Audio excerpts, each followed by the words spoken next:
You're not looking for 50 or 100 things to trade in the morning. You don't get bogged down with all the noise because you've narrowed in and focused. But you have to start by going down the line. You go through each and individual name, you look at the different time frames, you select the one that works for you, and then you hit it, Joe. We can tell by multiple ways, not only the tape, the level 2, but within price action itself. You're just looking for that small pocket, 1, 2, 3, 4, 5.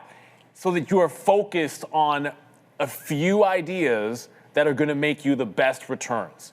It's all about how do you narrow it down and know what to trade at any given moment, Joe. On the head, Neil, narrowing down your watch list. Now, how exactly do we do that? Especially leading into earnings season, we have the headline-driven market where so many things are moving higher and lower, but how do we really focus on something and narrow down our watch list? There's multiple ways we can do that, but first things first, what we want to focus on, which sector is strong and how many names within that sector, within the subsector as well, are going to remain strong or potentially break down. It's key for us to note this. Now, we're going to go over a prime example here on NuScale Power, SMR. We've seen multiple days, a double session where we were strong, not only in the latter half of the previous day, but leading into the pre-market as well, too. So with that being said, we have a sector that is strong in multiple names within it, continuing to climb higher.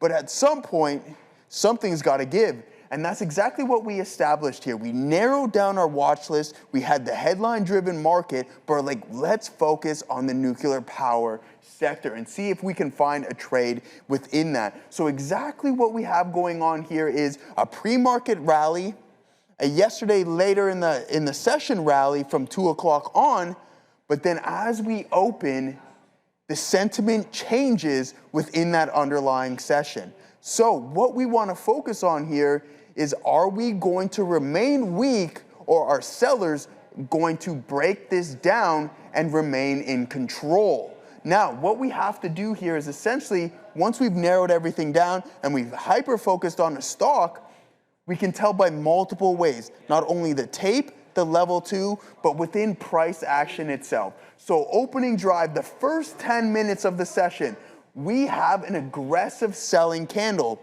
engulfing essentially all of the gains that we had in the pre-market. Now we have this rally and we have a recovery, but one thing that we noticed via the volume is that this pullback is relatively weak compared to the aggressive selling that we've seen earlier. We're hyper-focused, we've narrowed down our watch list, and now we're just looking at this one specific name.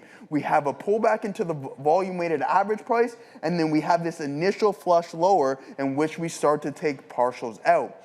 But the key to this is that even though we have some earnings reports, Tesla in the headlines, Intel reporting today after the bell, we focused on a specific sector and a specific name, and that's really key to narrowing down your watch list. You're going to have tens, dozens, multiple gappers and runners, all that have stories in them, and you can weed it down to a watch list. We have a free one out here, but every single one of those names, you have got to go in, look at the higher time frame, look at all the individual charts, go to the daily chart, go to the 15-minute, or whatever that works for you, and identify whether it's something that you want to trade. And you go right down the line, one by one. You've got that time in the pre-market so that you can land on the one stock. And then, as Joe was mentioning, you don't get bogged down with all the noise because you've narrowed in and focused. But you have to start by going down the line. You go through each and individual name, you look at the different time frames, you select the one that works for you, and then you hit it, Joe. When you narrow down your watch list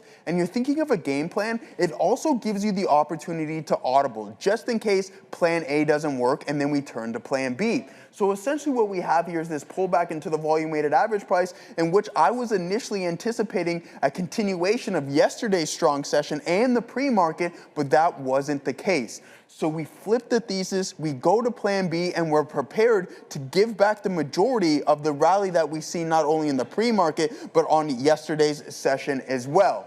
So what we have is this initial leg lower, a consolidation, while the market is continuing to climb. Once again, we're hyper-focused on this one name. Why? Because we narrowed down the watch list.